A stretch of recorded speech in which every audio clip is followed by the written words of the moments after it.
Hello everyone, welcome to the session. In this video, we are going to do the coding part of the case study on clustering. So I have opened a new Jupyter notebook and have given the name as case study 2 since this is the second case study in your internship. So I'm giving a heading as case study. I'm changing it to heading. Okay, the first thing we have to do is to import necessary libraries. So I am going to import all the libraries which are needed to do the coding.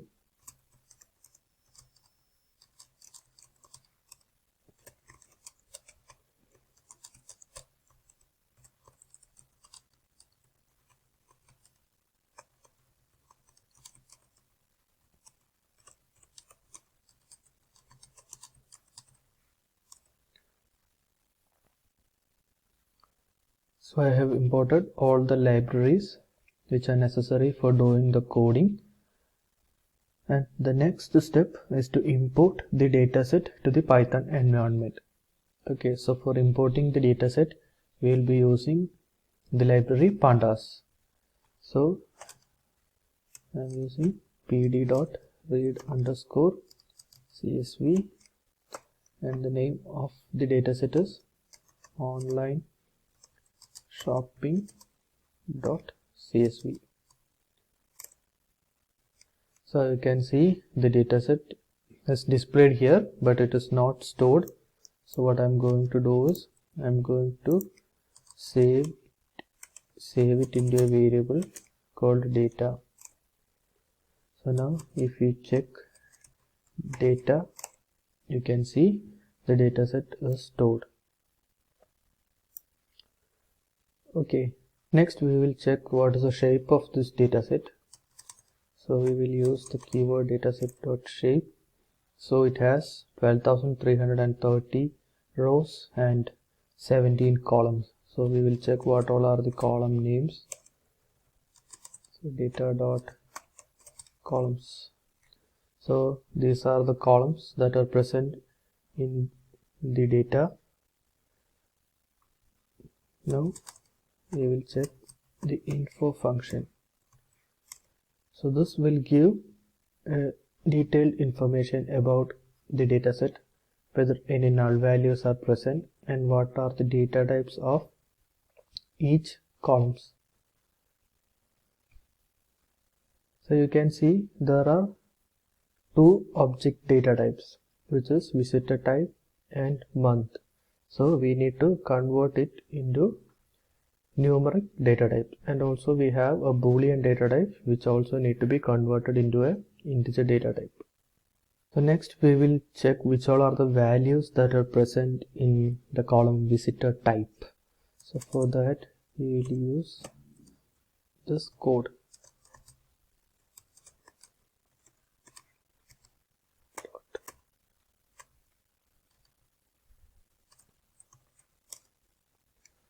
So these are the different values that is present in the visitor type column, and I also want the count of it.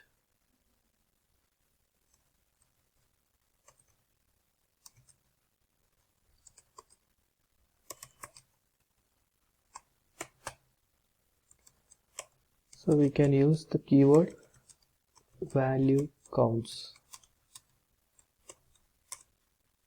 So you can see around 10,551 are returning visitors, and new visitors are very less. 1694 is only new visitors, and you also have 85 other kind of visitors. Next we will convert the object data types into integer data types. For that we will use one-hot encoding. So for one-hot encoding we will create a new variable. We will use get_dummies. So now if you check the columns of new data, you can see the visitor type column is gone. Now it got splitted into three different columns, that is visitor type new visitor, visitor type others, and visitor type returning visitor. And the other object column was month. So if you check month, you can see month also is gone, column month also is gone, and now we have month August, month December, month February, etc. So if you check the head, so you can see here. So in the data, wherever the month is July, you will get a high value here, and all other month value will be 0. And when the month value is June, that will be high value here and others will be low. Similarly, if the visitor type is a new visitor, it will be high value here and others will be low. So here you can see this is a returning visitor type. This data point is a returning visitor type, so it has high value here and other two is low. So this is how we do one-hot encoding. Now if we again check the info function, we can see that all object data types are gone. It has converted into Unicode integer, that is an 8-bit integer. Now we have only weekend, which is a Boolean value, so we can convert that into a integer data type. For that we can use label encoding. So I have already typed the code for label encoding here, because it will consume some time to type this.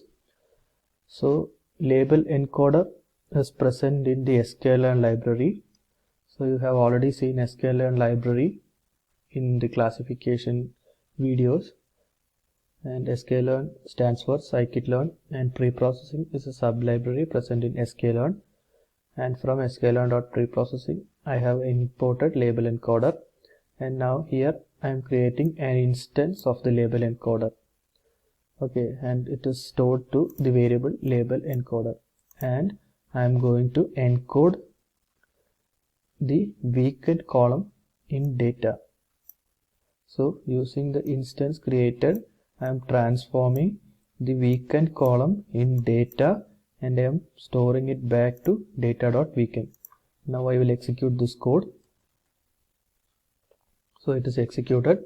Now we will again check for data1.info. So it has not changed, so there is some error.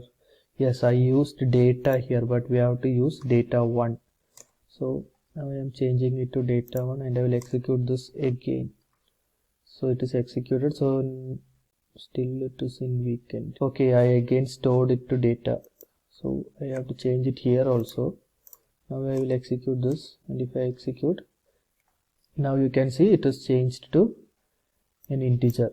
So now we will check the weekend column. It is capital W, and I'm checking the head of weekend column, so you can see it is converted into an integer data type. Next we will see how many unique values are there in operating system, browser and all. So here also I used data, so I have to change it to data1 because that is my new data set. And now we will check how many unique values are there in operating system, then the column, browser, etc. So for that we will use data1 of. So I will copy it from here, or else I may get spelling mistakes. So I'm copying it from here and then pasting it here. Operating system, and I'm using an unique keyword. So there are 8 different values in operating system. So in order to check which all are these unique values, I'm using the keyword unique. So operating system has the values 1, 2, 4, 3, 7, etc. So we don't know which these operating systems are because this data set has already been encoded. So maybe Windows, Mac OS, then Ubuntu, Linux, all those data operating systems will be there, but it has already been encoded, so we don't know which these OS are. So next we will check the browser and which all are the unique values. So in browser also you have different values, and it is also encoded in the data. It is already encoded, so we don't know which browsers are. So next we will do some exploratory data analytics. We will plot some graphs and check. So here I have written the code to plot a pie chart. So I have specified a figure size as 8:4, and this size, if you check above, you can see that this is the values that I have mentioned as size. So here I have mentioned that is the size of the pie chart, and I am creating a list colors with red, light blue, green, these values, and I am creating a label variable with these values, and I am creating an explode variable as this list. So I explode the list with these values. Then I am creating an instance of the figure. Then I am using the plt.plot function to plot it. Then I am specifying that it is a pie chart with this size and color, these colors, and these labels. You have to label each portion as this, and then explode. Explode actually represents the distance of each portion from the center. Okay, so this should be the explode size, and then I want a shadow for my pie chart. Then AutoPCT is actually used to convert each value into percentage. So this will convert the values into percentage, and I am giving a title as different visitors with a font size 20, and I don't want any access, and I am also plotting a legend. So now I will execute this. So you can see a pie chart is plotted. So here you can see the size is actually converted into a percentage, so that is because of this. Okay, and we have a legend here, and we have the labels here: returning visitor, new visitor, others. And explode, you can see if I convert this into 0.2 and execute again, you see this has come out a bit. So this is what explode refers to. So next I'm going to plot a histogram of the region in order to check the distribution of customers over different regions. So I have created an instance of the figure, then I have created the plot instance, then I am specifying the histogram of region with the color blue. Then the title of the graph should be distribution of customers with font size 20, then the X label, X should be region codes with the font size 15, then Y should be number of customers with font size 15. And now I am executing this, so you can see the distribution of customers. So from this graph you can easily understand that most of the customers visiting the website is from region 1. Okay, and the least customers is from region 5. So then based on these graph they can plan marketing strategy for region 5 in order to put more marketing into region 5 rather than putting on region 1. So similarly we can plot other graphs as well, but now I am only plotting these two graphs. Next we will move to the correlation of the values. So I have already written the code to do the correlation. So here I have created an instance of the correlation. It is available in Pandas itself. So I have stored the instance to correlation matrix variable. I'm going to plot the correlation matrix with the figure size 15, 12, and I'm also using the Seaborn library for importing the heat map. So I'm plotting heat map with this correlation matrix, and the V minimum and V maximum. This is, we are giving the minimum value and the maximum value which will be present in the correlation. So in order to get the color code in that particular format. Okay, so it will change as the correlation go up. So not equal to true is used for annotating the graph. It inside each cell it will write the value if we give not equal to true. And the line width, decide the width of the line between each correlation matrix. And this color code you can search in net. You can also get similar other CMap codes in network. So for the time being I have used this color code. So and I am executing this code, and it has given me this many values. So here I again used data, so I have to change it to data 1, and I am going to plot the correlation heat map again. So it will take some time to load. So you can see the correlation heat map is plotted. So here you can see that administrative and administrative duration are highly correlated. So you can remove any of this. Similarly, information and informational duration, those are highly correlated. So you can avoid any of this. Similarly, product and product related, these two are highly correlated. So you can omit any of this. So correlation is actually used in feature reduction. So the next step what we are going to do is feature reduction. So I am dropping administrative duration, information duration, product related, and exit rate, because exit rate and bounce rates are also highly correlated. So you can remove any of these. So, and I am storing it back to data 1. So from data 1 I am dropping this and I am storing it back to data 1. Axis equals 1 specify that these columns are present in the x-axis. By default Python will search in the y-axis, and if I give axis equal 1, Python will search it in the x-axis.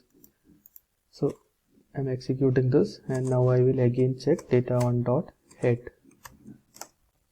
So you can see those columns are gone. Administrative, informational, product related, bounce rates, exit rate is gone. Page values are there.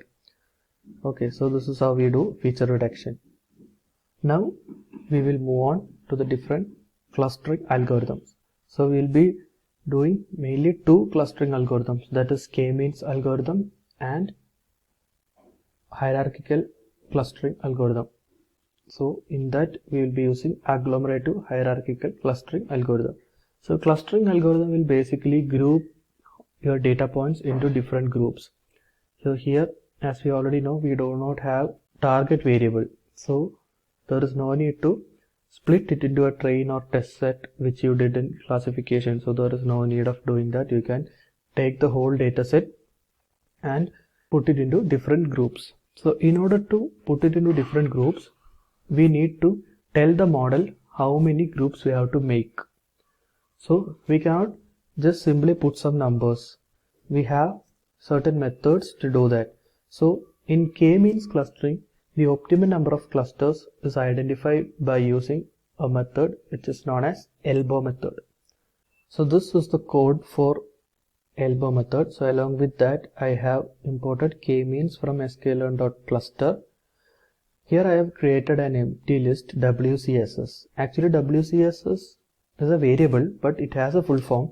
It stands for within cluster sum of squares. So I have created an empty list WCSS, and I am creating a for loop with values from 1 to 11. And what I am going to do is I am going to create a k-means clustering for all values from 1 to 11, and I am going to fit it into data 1, and I am taking all the values. K-means dot inertia underscore will give the values or the WCSS values, and I am appending it to this list, WCSS list. So within cluster sum of squares means distance between each data point in a cluster, and for an optimal number of clusters it should be a minimum. So we are taking the values from 1 to 11, and we are in the first case this for loop will create one cluster and it will take the WCSS value to the list, and similarly it goes on, and hence it will get 11 values in WCSS. We are plotting the range from 1 to 11 and the WCSS values, and we are giving the title as elbow method, and x-axis is the number of clusters and y-axis is the WCSS value, and I am plotting it. So it will take some time to load because it has to execute the values from 1 to 11 and form each clusters each time. Okay, so we have got the graph.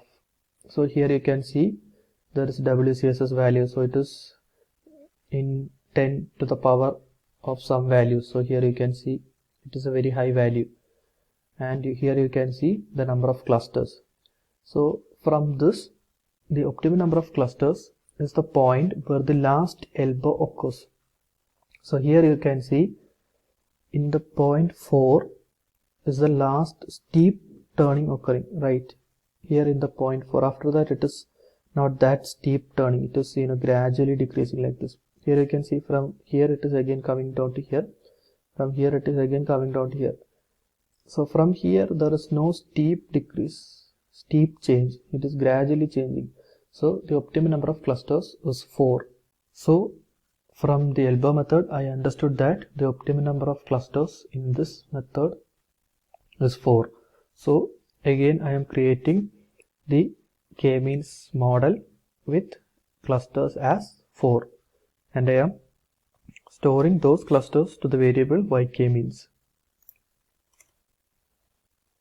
So now yk-means, if you print yk-means, you can see it will be grouped into 4 different groups, but it will be an array. So what you have to do is you have to convert it into an data frame. So y underscore k-means 1. I am converting it into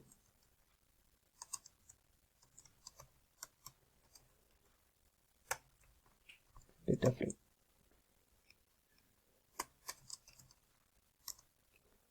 So now if you plot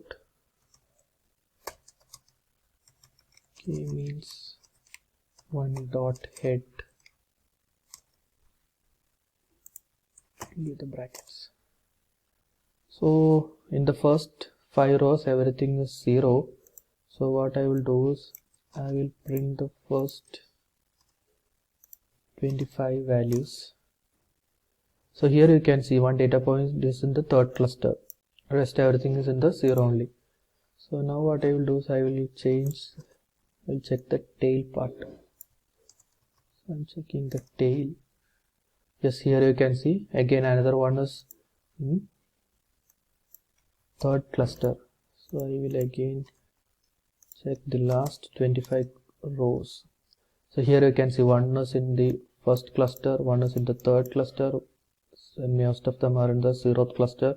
Here again you can see one data point in the third cluster. So basically you can see that it has converted the data points into different clusters, or it has grouped it into different clusters. We will not be able to plot a graph of this because we have more than 3 dimensions in our data points. If we have only 2 or 3 dimensions, we can plot the graph, but in this case we have more dimensions, so we will not be able to plot the graph. Next we are going to create the model, that is agglomerative hierarchical clustering. So in agglomerative HC, the optimal number of clusters is found out using the method dendrogram. So in the previous k-means it was using elbow method, and in this one it is using dendrogram. I have imported SCH from scipy.cluster.hierarchy, that is for creating the dendrogram, and I am creating an instance of dendrogram to the variable dendrogram. So here I have specified that it should be data1 and method is ward. Ward's method is actually a method to find the distance. You can refer it to the net and understand what is ward method, and I am giving the title for the graph as dendrogram, and I am also plotting it. So it will take some time to plot the dendrogram. So now the dendrogram is created. So it took almost 10 minutes in my system to create this dendrogram. So my system is an i3 processor with a 12 GB RAM, and it took almost 10 minutes to create this. So similarly in your system also it will take some time. So patiently wait for it to create the dendrogram, because in the process of creating a dendrogram, for what it will do is first it will convert each data point into single clusters. So here you can see all the 12,000 something data points is converted into 12,000 clusters, and then what it will do is it will connect the nearest clusters based on their Euclidean distance. So here you can see it is connecting the nearest clusters based on the Euclidean distance. So x-axis you have the, on the y-axis you have the Euclidean distance, and on the x-axis you have the clusters or the data points. And in order to find the optimal number of clusters from a dendrogram, 2 conditions should be satisfied. One is we have to take the largest vertical line, and the second condition is the largest vertical line should not be cut by a horizontal line when hypothetically extended. That is, for example, if we take this as the largest line, if I hypothetically extend this this horizontal line, it will cut here. Okay, so then this cannot be the largest line because there will be some other lines which are larger than this line. So from this dendrogram, this is the largest line which will not be cut by any horizontal line. So if we get the largest line, then suppose if I am drawing a line like this, it will cut in 2 points, here and here. So the optimal number of clusters from this dendrogram is 2. So now I will create an agglomerative hierarchical clustering model using 2 as the number of clusters. So I have already typed the code for creating agglomerative clustering. So it is present in sklearn.cluster and importing agglomerative clustering. So I have specified number of clusters as 2. Then we have to create it using the Euclidean distance and Ward linkage, and then I am predicting the number of clusters. So it is already executed. So now I can print this. So since this is an array, we will not be able to see it. So what I am doing is I am converting it into a data frame.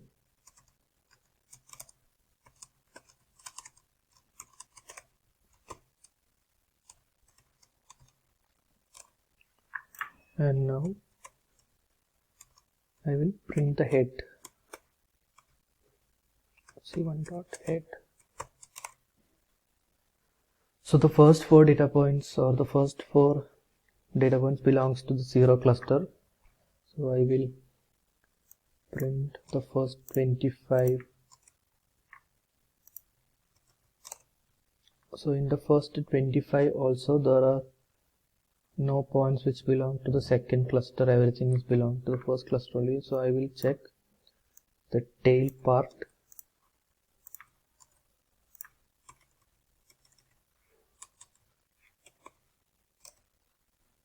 So in the tail part also it is first cluster.